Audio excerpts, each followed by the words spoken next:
So for everybody that I don't know, my name is Ajara Goldberg, and I am the director of the Holocaust Resource Center here at Kean University.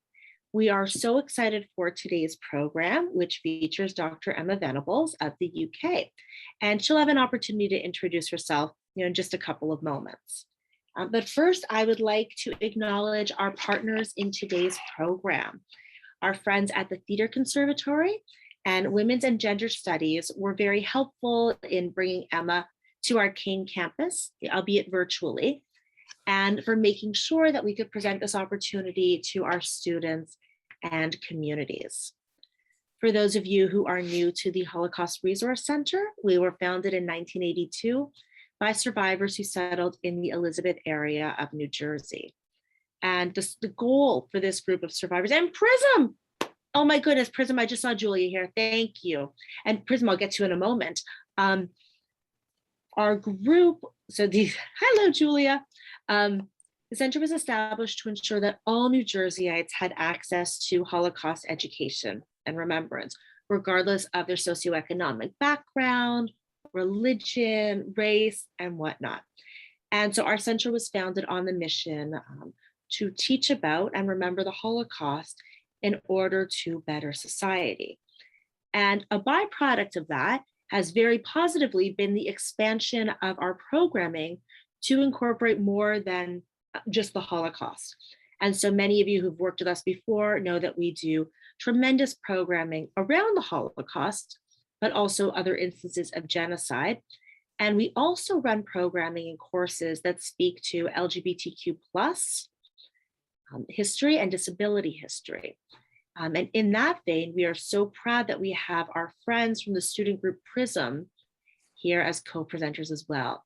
And they are a brilliant reflection of what students can do to create change on a campus when they set their mind to it. And so we are very proud of them. We are proud of our Theater Conservatory students who are working so hard in preparation for Indecent. And we will be sure at the end of the program to give Holly Log a minute to share with you a little bit about the play and how you can get your tickets. But for now, I am going to turn things over to Emma.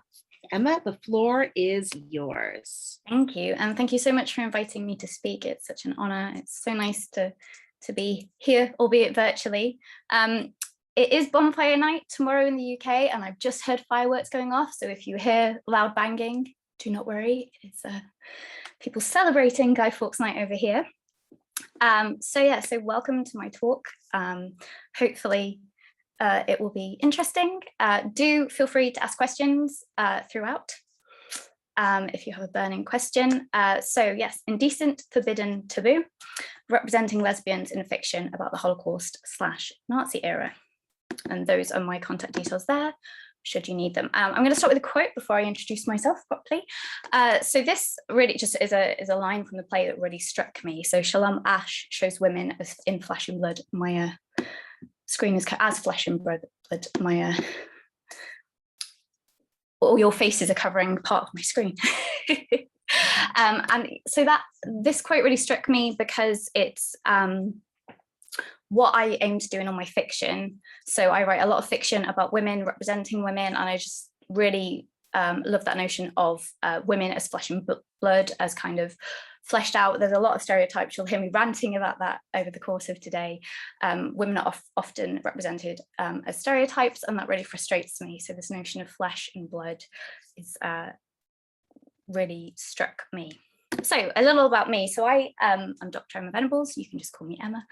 I have a PhD in creative writing and practice-based research from Royal Holloway, the University of London. My PhD thesis was titled, are you ready for this? It's very long. The Duties of Women, a novel, and the duties of the writer, the moral complexities associated with representing German women in Nazi Germany. So that was part novel and part critical exegesis, where I looked at how women were represented in literature about Nazi Germany, specifically focusing on German women, and kind of talking about my own creative practice, my own writing as research, and how my work fitted into the wider field. So that said, obviously my research interests are women in Nazi Germany, but also more widely in World War II and the Holocaust. I'm also really interested in women's experiences of sexual violence in post-war Germany and female perpetrators during the Holocaust. I'm just finishing my second novel, which looks at a female perpetrator in the year immediately after World War II. I'm going to start editing that next week. Wish me luck. And also women's experiences in the German Democratic Republic. And within that, I'm interested in how these women are represented in fiction and a writer's experience of representing them. So, and that's the perspective that I'm going to be taking today, is that of a writer representing these women. So a brief outline for the session. So I'm going to start by giving you a little bit of history. I've got some quotations of from researchers that kind of piqued my interest and led me to create the characters in my novel. Then I'm going to talk about two characters in my novel, The Duties of Women, who are lesbians. I'm going to talk a little bit about the decisions I made when representing them and their story. Then I've got some questions, and I'll split us up into groups, or maybe Adara will, if I can remember how to do breakout rooms. And then I've got another set of questions to do with the rain scene. And I'm hoping that some of you might volunteer to act out the rain scene virtually for us. I've got the script I can share, so that would be awesome. And then I've popped questions there, but obviously at any point throughout the session, if you have a question, I'll try and keep an eye on the chat, or just shout it out to me. So, okay, hopefully that is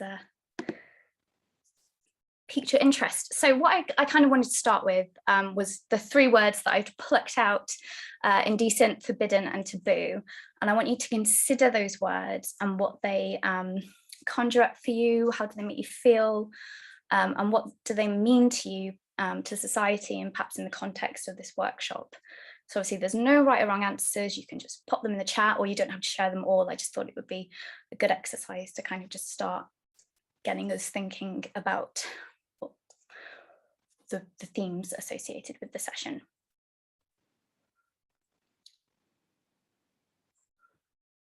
I will keep an eye on the chat. Deviance in the sociological context, dangerous. Anybody else? Wrong, outcasting, yeah. They're not nice words, are they? Hesitation. Rebellion. Yeah.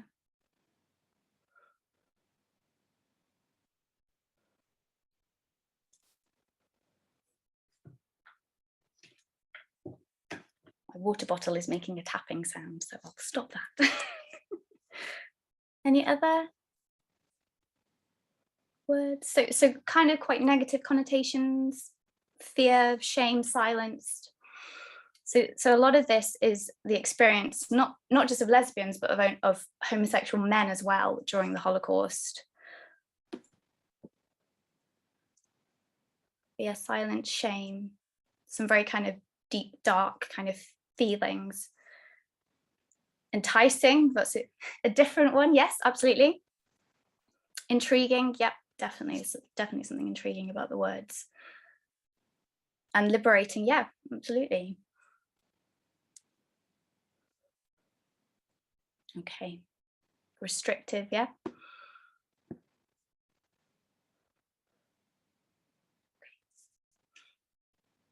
We may, if we have time later, we may come back to these three words. So I will move on. So yeah, so taking that, all those words and the thoughts, feelings, even images perhaps that they've conjured up for you, let's move on to some wise words from Paula Vogel. So I love this quote. When I was doing my prep for this workshop, I came across this interview with Paula Vogel, and this is what she had to say. I think the power of art is the power to wound memory. I think the power of art is a way for us to change our worldview. I think art is our spiritual bread that we break together. And I just love this notion of art as having the power to wound memory. As I said, a lot of what I found when I was researching women in Nazi Germany and reading books about women in Nazi Germany were stereotypical representations of that generic Aryan wife or Aryan woman who's blonde-haired, blue-eyed, Kinderküche, not really kind of engaged or involved, just wanting to have children for Hitler so that the Nazis could create their master race. And that stereotypes are so dangerous because they just create silence. They don't create any interaction with the history, with the actuality. And I just love this notion of the art having the power to wound memory. As artists and creators, we have the power to challenge and to kind of smash the kind of accepted notions. And this brings me on to when I was in Slovenia a few years ago. I'm so excited to share this because I saw this when I was walking around the streets of Ljubljana late at night. And it just really struck me, and I've not had an opportunity to share it, but this piece of art that says, "Art is not a mirror, it is a hammer." And this, you're going to hear me say a lot throughout this session. It's almost tempting to say, everybody have a shot of vodka. Every time I say representation, because that's really what this session is about. It's about representation and the importance of the writer, the artist, the creator, knowing the power that they possess when they are putting characters, themes, stories into the world, that they're aware of the power that they possess when doing that. Which leads me on to some sucker for alliteration.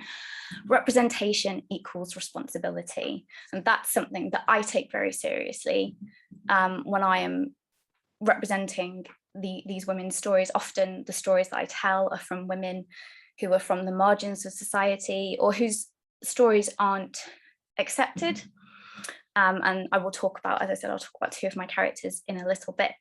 So with that, let's look at some quotations that kind of guided my writing when I was researching my novel. So this is the first one. So this is from Samuel Clue's Hooneke. So the regime's seeming lack of interest in female homosexuality is startling, for in other respects, the government placed considerable burdens on women. So we all know the Nazis, or may not know, and I can fill you in. Nazis kind of had this plan for women, which was you will revert back into the home and you will become mothers and wives.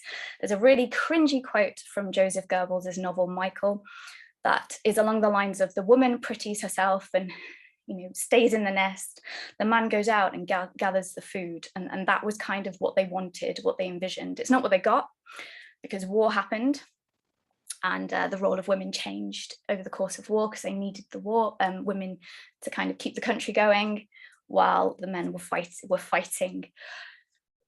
So the Nazis' treatment of women and treatment of lesbians kind of fits in with how they treated women in general. Women were kind of pushed back into the home, so they didn't have any kind of place within, they weren't seen as important to men as men were to the economy. So they basically thought, well, women, you can be lesbians, but you can still have babies. So homosexuality in men was seen as much more of a bigger problem with the Nazis. And that was actually, obviously, men were punished and arrested and incarcerated in concentration camps for being gay, whereas women were allowed, it was kind of like, we'll turn a blind eye, but you can still fulfill your biological role. So, and obviously at the time, my research focuses predominantly on Berlin. So Berlin, obviously, when the Nazis came to power, just before in the 20s, the roaring 20s, was the cosmopolitan capital. So there were lots of gay bars. Writers such as Christopher Isherwood have really documented that well in his Berlin novels. So Berlin was really the place to be. And then obviously the Nazis came to power and they started shutting down the gay bars and arresting the men who were frequenting those bars. They performed raids on these locations and things like that. So this is a quote from Jane Copan. Since lesbian behavior was never criminalized, so homosexuality in men was, records on women are minimal in comparison with a prolific documentation on male homosexuals. So again, women kind of, pushed to the margins, not really kind of tracked for being lesbians.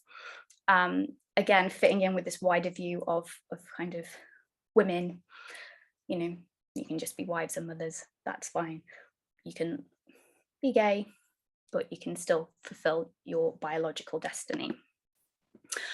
So in concentration camps, so as I said, there's no record of women actually being arrested predominantly for being, or even all for being a lesbian, but obviously lesbians were arrested, often if they were in the resistance or if they were Jewish.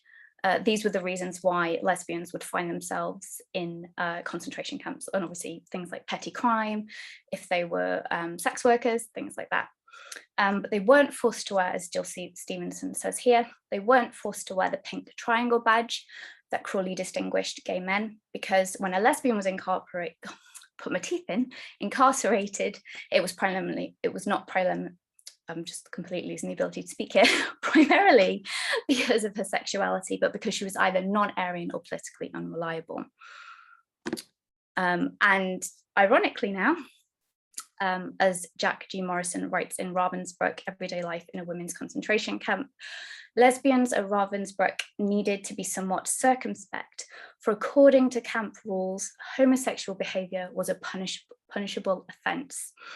Ironically, outside the camp, it was never criminalised, but those women who engaged in homosexual practices risked being arrested and sent to the punishment block. I don't know if anyone's ever been to Ravensbrück. The memorial there is fabulous. It's very, very sparse, very creepy. You go from this really nice town into the camp, and you realize the closeness of the camp to the town, but also one of the only buildings that's remaining in terms of the prisoners is the punishment block. And it's this really eerie, like a jail block, and women were put into solitary confinement there. They were subjected to horrific punishments there, and you can still see the chains where the dogs would have been set outside these cells, and often they were obviously used to harm the women. And the only other buildings really that are still there is the SS headquarters and the SS houses. It's a really bizarre and horrific place, but very important, and I thoroughly recommend if you're ever near Berlin, it's just outside Berlin, do go and see it. And finally, and this is really important for the creation of my character, or one of my characters, Liesel, many lesbians felt a greater need to conceal their sexuality after 1933, with the result that some lesbians married gay men as camouflage for both. And I thought this was a really interesting idea, that a lesbian who isn't actually being persecuted for her sexuality would choose to marry a gay man as camouflage for both. That is a marriage that she doesn't need to enter because she's not being overtly criminalized. And I just thought that was a really interesting fact, and I've used that as the basis for one of my characters, and I'll talk about that now. Do we have any questions? Look under in the chat. No, everyone happy? Yes. Okay. So, before I go on to talking about my novel, this is the memorial to the homosexuals persecuted under National Socialism. I don't know if any of you have been there. It's in Berlin. It's in the Tiergarten in Berlin. It is this concrete block which is really out of place. So you have to go up to it and see what it is within the kind of beautiful foliage of the Tiergarten. You go up to the screen and you look in the square and there are videos of same-sex couples kissing. It's really powerful. But when this was created and put in 2008, they didn't have footage of lesbians. It was just for gay men. And the lesbian community obviously was, and rightly so, was upset about this, and actually fought for lesbians to be included in the footage. I just thought it was really interesting, kind of ties in with this notion that women and lesbians are kind of, because they weren't overtly rounded up and arrested as in the case of gay men, but still had to, and obviously felt that they had to deny their sexuality and kind of play the roles of straight women to fit into society. So I just thought that was a really interesting fact to share, and a frustrating fact. So I am now going to talk about my novel, The Duties of Women. I'm going to talk about two characters, Greta and Liesel. They are in a lesbian relationship at the novel's beginning. And as a reader, you meet them by a lake just outside Munich, and you realize that Greta has had a very liberal upbringing, so is much more open about her sexuality, whereas Liesel is more closeted, has a very conservative upbringing, and feels ashamed of who she loves and who she is. So we begin with a scene, and by the lake, a very kind of, meeting these women as women. And then when they return to Munich, the streets are filled with people celebrating because the Nazis have come into power. And this is the catalyst for seeing how these two characters react to this change in circumstance. So Liesel joins the Nazi party at the urging of her parents. She also is a leader in the Hitler Maidens. So ironically, she's teaching young women how to be the perfect ideal Nazi women, which doesn't align with who she is, because in theory, she doesn't fit the perfect ideal.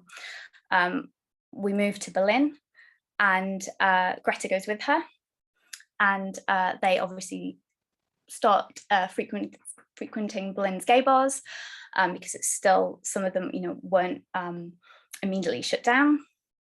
And Greta is obviously embracing this, whereas Liesel is still quite closeted. And Liesel befriends a gay man called Volker, who was originally called Frederick, and I wanted him to be Freddie, but apparently that's not a German nickname, so I had to change it. But he's always Freddie. So if I accidentally refer to him as Freddie, then you know who I'm talking about. So Liesel befriends Freddie, there you go, Volker, and they form a really strong friendship. And Liesel is there when a bar is raided, or the bar that they're in is raided, and his lover is taken away, is arrested. And ultimately, Liesel and Volker get married, because Volker is obviously scared of what's happening, and Liesel is trying to be this perfect German woman and fit into that mold. So she breaks it off with Greta and tells Greta that she's marrying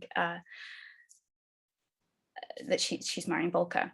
Now, this is at this point, I've been submitting my novel to various publishers and agents, and some of the feedback I've had is that they really want a story about Greta and Liesel and how they meet during the war and keep meeting in secret.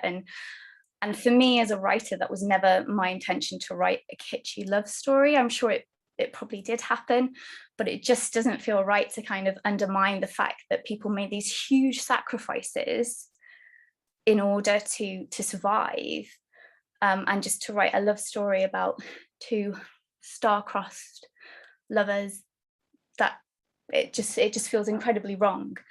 and doesn't fit in with my notion of women as flesh and blood, and creating non-stereotypical characters. So that's some feedback that I've had that's really interesting. And it also doesn't feel right in terms of the characters, because Liesel's very kind of staunch and has cut herself off and kind of moved herself forwards.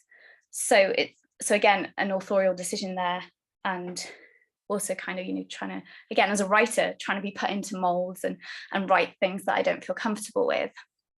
And so that kind of ties in with this notion of representation and responsibility. I don't feel that aligns with my values or what I wanted to do as a writer. So that's an interesting tangent.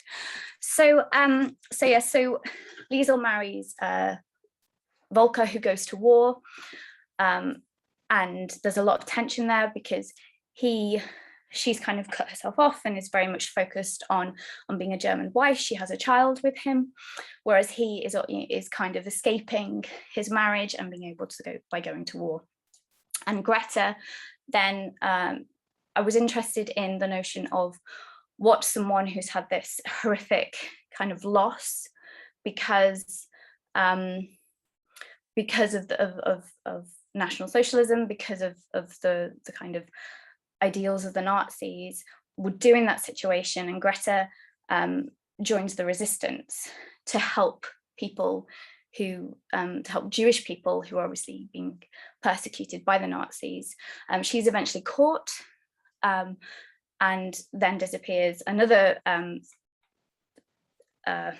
trope that I use in my fiction is broken character arcs.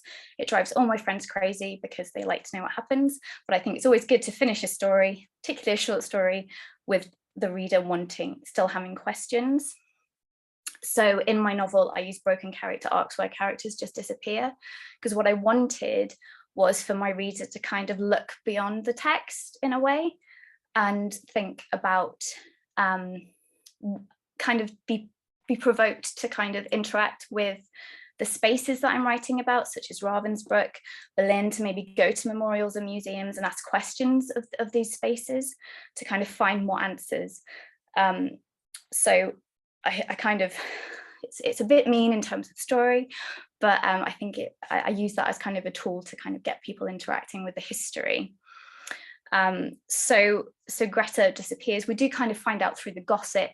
Liesel and Greta never see each other again after Liesel tells Greta that she's marrying Volker.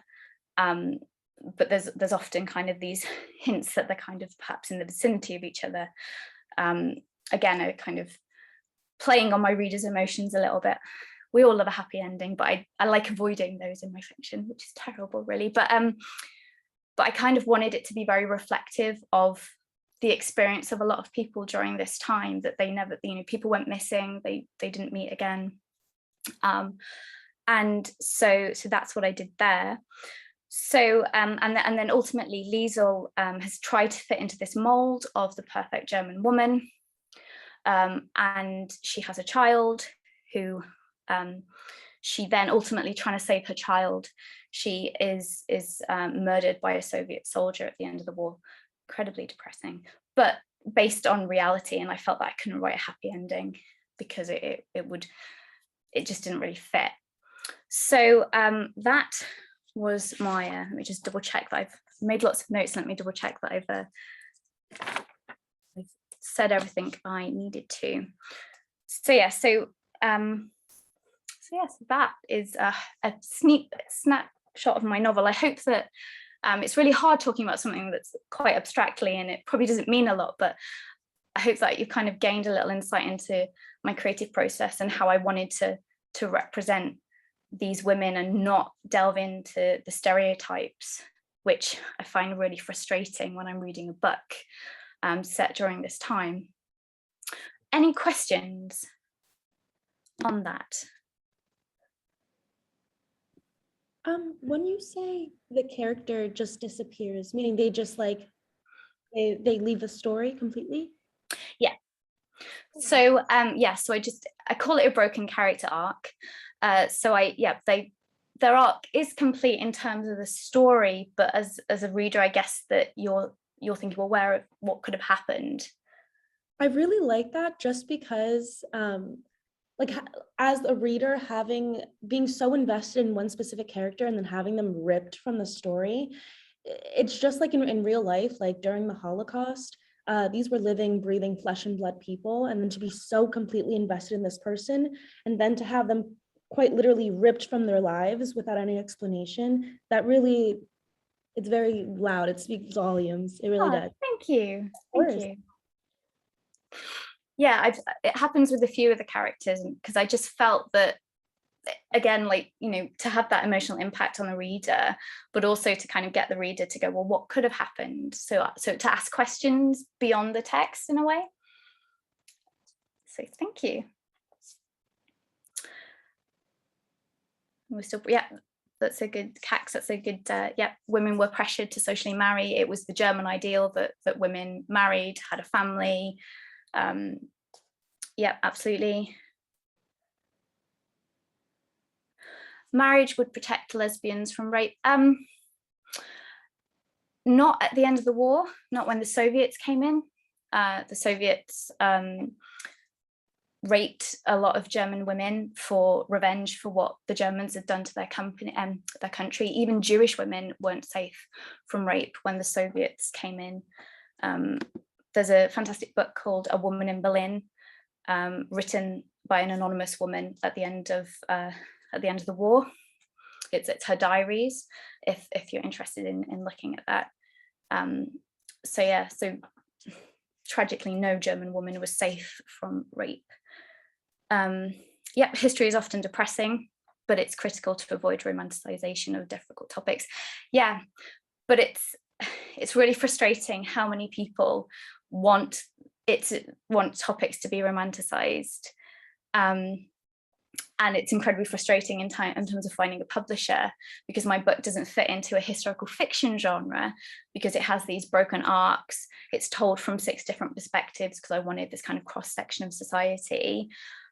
People, I think agents who are obviously the gatekeepers to publishers, find it really hard to kind of understand that I'm trying to do something a little bit different. And also it's quite depressing, and obviously mostly people want to read uplit at the moment, which there's obviously a place for, but not in terms of this history, I don't think. Yeah, what became of Greta, and she, yeah, exactly. Yeah, so in Weimar Germany, absolutely, there would have been a visible and active lesbian community and culture, definitely. How do my characters meet? They both, they meet in Munich. They're about the same age, so I assume they would have gone to school together. And I don't know why I'm saying assume, because I wrote them. They went to school together. Yeah, so that's how they would have met. And Greta is much more invested than Liesl, I would say, because Liesl obviously is invested, but has a huge sense of shame. I remember when I showed it to my MA supervisor, it's my PhD novel, but I always still send things to my MA supervisor. And she said that Liesl is a weak character, but not weak in terms of how I've written her, just a weak kind of person, which I thought, actually, yeah, she is. She kind of wants to fit in, so kind of toes the party line essentially, and does enough to fit in. But also her marrying a gay man means that she can leave, she won't be able to teach the Hitler maidens anymore. So she can kind of escape that bit of Nazism and kind of revert to the home. So that is one of the reasons why she does it as well. So kind of quite a selfish character too, but ultimately, because I tell it from her perspective, you kind of don't dislike her. You perhaps just feel frustrated, rather than, you know, if someone was telling you about it from their perspective, if you just saw it from Greta's perspective, you'd probably be quite frustrated by Liesl and maybe dislike Liesl. So sorry, I'm twittering about it now. Any other questions or comments? No, everyone happy? Okay. So just to kind of sum up what I've just said, some points to consider when writing about these women and their experiences. Obviously do your research, but also question the resources that are available. and interrogate the representations that you don't like. I think that's really important. I've read a lot of bad books on women in Nazi Germany, and I have to sit and think. I can't just say, oh, this is rubbish, because as an academic, I have to say something with a little more depth than that. So I kind of hold it up to my values as a writer, as a curator, as somebody interested in this period of history, and then hold it up also to my own work. As I said at the start, my PhD thesis is a critical exegesis, which also looks at my own work. I situate my own work within the company of others. So really kind of asking why I don't like it. What is it? Is it how they've presented a character? Is it how they've written the setting? Do things not fit together? Is it kitschy? And what is it that really doesn't chime with me as a writer? And then it's also about putting the humanity back in history. So a lot of the time, I showed you there some quotations from journal articles and books that had piqued my interest in these characters and kind of made me realize the importance of writing a novel about women in Nazi Germany. I cannot include a lesbian characters, because they also suffered under this regime. So putting the faces and the names and creating scenarios for these characters that are based on fact, and asking questions like what if, or what was it like. And then, as I was talking about when I was talking about my novel, the importance of considering your artistic and aesthetic decisions. So I've mentioned my broken character arcs there, my refusal to tie everything up neatly with a bow at the end in a happy ending, taking that kind of responsibility that comes with representation and moving forwards with that, and making sure that that's always at the forefront of what I'm writing. And I guess editing here really helps. So, sometimes you'll write, sometimes for me, the act of writing, I just need to get a story out, and then I can look at it and go, well, actually, that's not what I want to do, or that's not what I intended to do. How can I change it so it fits more with my values and is more respectful to the community that I'm representing, which ties in now with impact, not intent, which I was listening to, I don't know if anybody knows Glennon Doyle and her fantastic podcast, We Can Do Hard Things. And the other day she was talking about impact over intent. And that really struck me, because as a writer, for me, it's about intent. I'm not aware of the impact of something until I've kind of thrown the ball and it's landed, if that makes sense. So as writers, my intentions are never to harm anybody or to misrepresent anybody, but often you don't know what that impact is until you've sent a piece out into the world. So obviously with that, it's showing it to people who, to other people, sharing your work with close friends, people from these communities, and kind of getting their feedback before, I guess, throwing it out into the wider world. But yeah, so just being very mindful that your intent and your impact might not always align, or it might not be the impact that you intended. I like to think that the Tattoos of Auschwitz, is it Heather Morris? I've not read it, but that her intention didn't align with the impact that she had ultimately. Right, okay, so any more questions? Thoughts, anything? No, everyone happy? Yes. I see smiling faces, that's good enough for me. So what I thought it would be fun to do is to pop you into breakout rooms and consider these questions. So which books and films have you read or watched which represent the experiences of lesbians during the Holocaust/Nazi era, and what was their impact on you? And also to consider what for you, because it's a very personal way of looking at, it's very personal to you as a reader, as a writer, as a creator, what your values are in terms of representing these people. So what makes a successful or impactful representation of lesbian relationships and characters in this era for you? And what aspects are important to you for representation? And what do you consider successful or unsuccessful in the representations that you've discussed? I feel like I've said successful and unsuccessful a whole lot. So hopefully they make sense. How many would you like? How many people are there? 54, gosh. I can only see 4 people. Shall we do 7? How many people? I'm not good at maths. I can do the writing and the English, but I'm not good at maths. 7, 8. Make it 8 an even number. We did 7 because that was typed in. So the rooms have been opened, and we're going to ask that everybody please join their room and take a few minutes to chat, and then we'll come back here and share.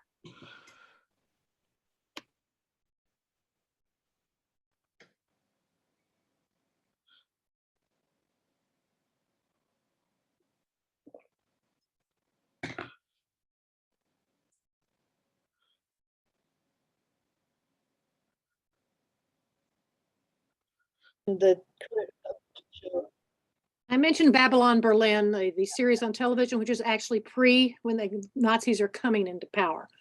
And of course, Cabaret as a musical sort of deals with, some alternative lifestyles and that sort, that kind of thing, but never, it doesn't really explicitly sort of deal with lesbians. Bent is men, a gay relationship. So it's just, every time we sort of tried to land on one that sort of fell in this era, it was not depicting female relationships. Maybe there was method in my madness. I think a big part of the reason we don't see too many depictions of female relationships, and I even think this is part of the reason female relationships weren't even directly criminalized, is because I feel like there was this idea even perpetuated by the Nazis, that women didn't really have like any sexual agency, and so these kind of things were seen as, and I feel like that is something that they kind of discuss in Indecent, it was always seen as kind of almost belonging to the men in their life. And you didn't see too many, these relationships. It was seen as, oh, women aren't like actively pursuing these relationships, they're just, so it's really interesting. And also I feel like because it wasn't outright criminalized, you see less, there is less kind of outright documentation of these things. But it's really interesting because there's so much, like, I find it really interesting how like things like when you look at like the gay and the transgender communities kind of today, it feels like they're really new kind of things, and it's because they're like back in Berlin in the 30s and way before that, there was so much research being done in these things for decades, being done on gay people, on transgender people. And all of this, all this research was destroyed by the Nazis. The buildings were burned where they studied this. The doctors that were studying this with the intent to understand, just leave it there. Were killed, and were and so it's really interesting to kind of that like we're kind of rebuilding this history, because so much of it was erased, intentionally. And a lot of their erasure worked, we don't hear a lot of these stories today because, these people were killed to prevent from telling their stories. So it's really interesting. Yeah, absolutely. Or were so ashamed or made to feel ashamed of who they were that even, after the war, there wasn't a space where they could speak up and share their stories. So Berlin was the place to be. There was so much going on in Berlin. And the Nazis just kind of shut it all down and persecuted people. So absolutely, yeah. So, but they've always been there. These communities have always been there. They just have been pushed to the side and silenced. But it's about reclaiming the history and sharing these stories. And if fiction writing and artists and other creators can bring these stories to light and kind of get people engaged with this history again, you know, that's really important. There's a lot of power. Representation is responsibility. So yeah, thank you for sharing that. Did anyone come up with any representations of lesbians during the Nazi era or Holocaust?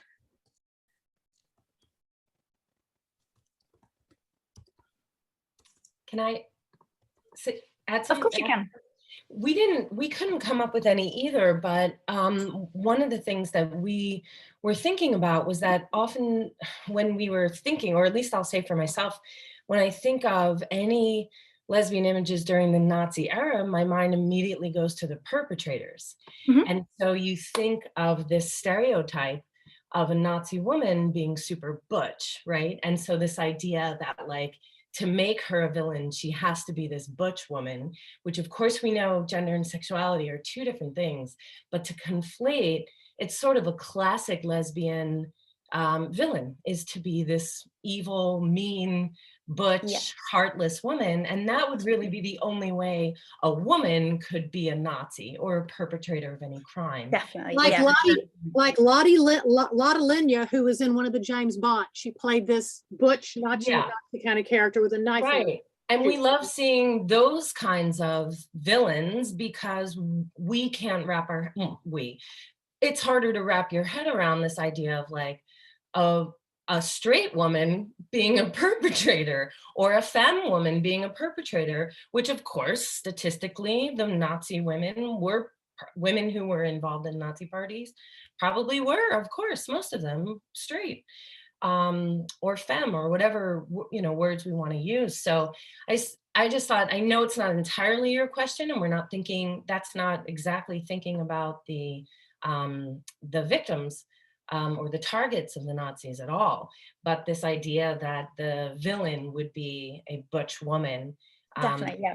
I would love for that to be that to be disrupted and rewritten, and let's tell that story more honestly. I guess the reader would be an example of a straight woman who was a Nazi, but it's still sexualized. So it's totally sexualized. It's all about the sex. Okay, sorry. No, that's a really interesting point. And it kind of, when I kind of started my research, a lot of what I found was you either had the angelic Aryan German woman who had all the children, and then the flip side of that was this sex-crazed lesbian dominatrix camp warder, because heaven forbid these women could be straight or not necessarily pure evil or ordinary women. And another character in my novel is a female perpetrator, and I attempt to unpick that that trope with another character in the novel. But yeah, absolutely, there are these kind of two polar opposites, kind of almost like a fairy tale. You've got the kind of the evil and the good. Yeah, so definitely. And I love the reader, but again, it's very sexualized, and she becomes this kind of but a lot of the kind of what we get about female perpetrators is these sex-crazed camp warders. The accounts that you get, they are very butch and very kind of so that was a really interesting point. Thank you for raising it. Any other thoughts, questions? I've seen. Sorry, I was just going to add to that previously. Like, I think it's also really interesting that you brought that up, because again, like, a lot of these depictions, you got to think they were made by Americans of Nazis, and they we will put on the tropes of people that they were demonizing. And it's really interesting because you think of America in the 1950s, and they're kind of all like, oh, we won the war, and they kind of accept that like the Nazis were the bad guys and they fought against them. But you think of the American values that they were perpetuating, and they were very similar to the values the Nazis were perpetuating. You know, it was white supremacy, it was homophobia, it was this kind of pure Christian society, it was these strict gender roles. It was very similar to the stuff that Hitler was promoting. So it's really interesting how they kind of, in demonizing and trying to portray the Nazis as the bad guys, you know, as the other, they bring on these stereotypes of gay people to them. Which is, you know, historically not what would have actually been true. But that's what, you know, they were demonizing gay people. So in demonizing the Nazis, they kind of correlated, you know, they would kind of put on those stereotypes of butch women to like the Nazi women, when really, in reality, you know, the Nazi women were supposed to be like the epitome of perfect femininity, you know? So, so yeah, that is a really interesting thing to unpack. Yeah, definitely, yeah. Mind-boggling in a way. How easily we kind of follow these stereotypes and how they're built, and how we just accept them and don't kind of question them as well. I mean, obviously we are now, but at the time they were just kind of, you know, that was how it was. And that's the kind of what we get in terms of you know, some testimony that you read about camp warders. They're the bits that are picked out, the dominatrix, you know, these are the things that we have. So then we kind of we lose sight of the fact that it was human beings persecuting human beings. And that's really dangerous, because then, you know, we take out the fact that this could, you know, this still happens today. You know, we kind of lose sight of the fact of the potential of it happening, you know, on that scale again, really, in a way. It's really kind of quite dangerous thinking if we just kind of, you know, the Nazis, I think there's a Hannah Arendt quote, which I've never been able to find, I've read it somewhere, but about the Nazis didn't come down fully formed on a spaceship onto Earth. You know, they were human, and they were, you know, they were amongst us type thing.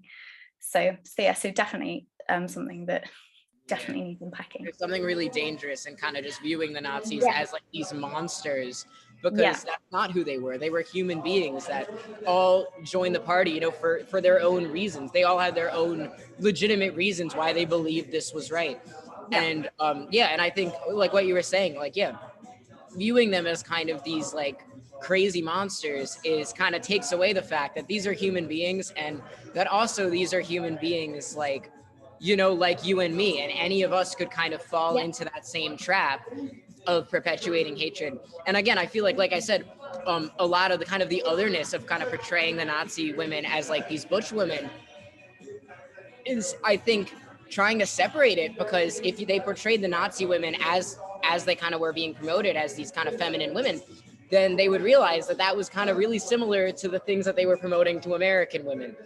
And I feel like there's and I feel like they don't want to analyze that. You know, you don't want to criticize your own biases that you have, and kind of, you know, they didn't want the American people to be thinking, oh, like, am I a Nazi? Like, so they you know, they'll kind of other it in any way, you know? Yeah, very dangerous. Thank you. Yeah, really insightful. Thank you. Anyone else have any comments? I'm aware that Dara's put in a message saying we have to finish at 4:25, which I'm like, oh my gosh, it's 8:17. I've really overrun. I think it's actually interesting how he brought up America like distancing themselves from the Nazi party, when like Nazi like Germany, like they actually looked in a lot to how America treated the Native Americans and African Americans, and used like inspiration of that to do what they did to Jewish people. Yeah, absolutely. Thank you. I think there's also a very strong parallel between the depiction of lesbian women in media today and lesbian women then. We talked about in our breakout room about the objectification of not only women, but of lesbian women and their depiction within the media. And I think just women in general are already sexualized. They're viewed as sexual beings.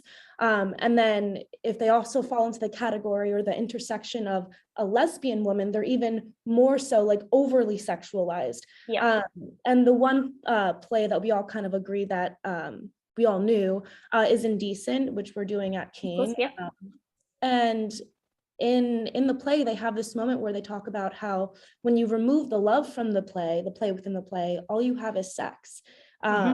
And you mentioned earlier how at the very beginning of your novel, you meet these women as people first, and then you unpack the fact that they are a same-sex couple. I think it's really important to identify them as fully formed human beings first, because they can very well just be ordinary people, because they are. But yeah, I find that's very much so a common theme among that genre. Yeah, absolutely. Yeah, thank you. I was actually going to we were going to talk about the rain scene next, but I realized we're running out of time, so we probably won't have time to do it. But yeah, the removal of the rain scene and how that takes out the love and the connection between the two female characters, and then it's just sexualized, and it seems very predatory, and yeah, we were going to talk about that, and also within that, the writer's power, how the writer had removed this scene in the play. And that kind of self-censoring a couple's, censoring the lesbian relationships, the love that's in that relationship, and the power of the writer. So that's an authorial decision to remove that scene, and the impact that has on the play and the representation of these characters, and how as writers we have, again, comes back to writers having power and responsibility, and we really need to think about that before we kind of put our work out there. So yeah, thank you.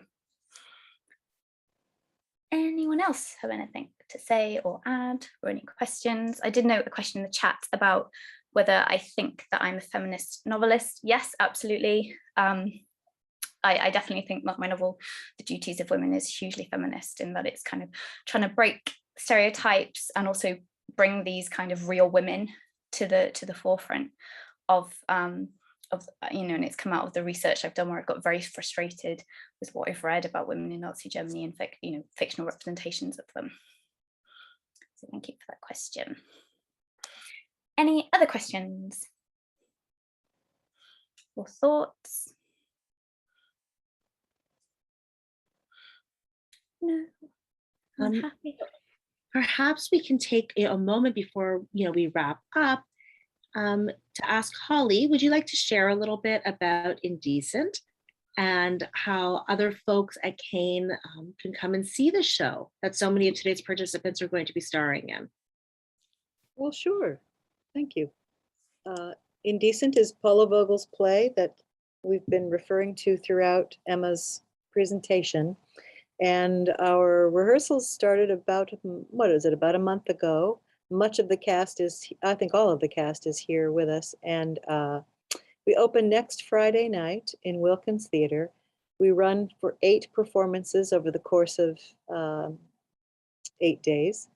And tickets are available. I can put the link in the chat if any of you who are on would like to have that information. It's really just Kean Stage. I think it's just, you know what? I should double check it before I type it, but I think it's just Kean Stage. If you just Googled Kean Stage, it would take you to all of the different events that are offered at Kean University this semester. And our tickets are relatively inexpensive. The top price is $15. So a couple of lattes at Starbucks, you could give up for a day to come see this wonderful work. The play is based on Shalom Asch's story, The God of Vengeance. And there we go. Thank you for that. It was a show that when it was on Broadway, a friend of mine who was one of many of the producers on it said, "Oh, you really must see it." And I hadn't had a plan to at that moment, but went the night he said so, and I am so glad that I did, because I was deeply moved. It really does represent these characters and this period of time in such a powerful way that I hope those of you who are not already part of the production will join us at one of those 8 performances. It is keanstage.com. Thank you. Thank you.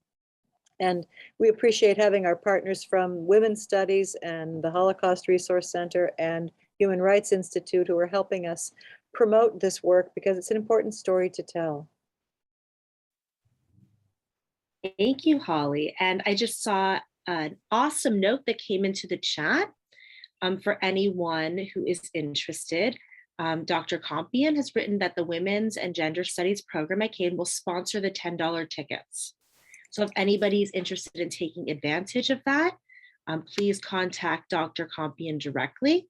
Her email is in the chat. And I would like, to thank you, Emma, for first of all staying up with all of us tonight. We know it that is only 7:15 here, so it's not that late. but for enlightening us and for sharing your personal work, your intellectual property with us. And I think I can speak on behalf of everybody here when I say we cannot wait for this book to be published. Yeah. We can all read it. And so we're going to give you a big round of applause. And anyone who has additional questions or would like to chat with Emma, please do stay on. So thank you so much. I clap in my Thank you all for attending. Thank you. And there's my contact details on the screen as well.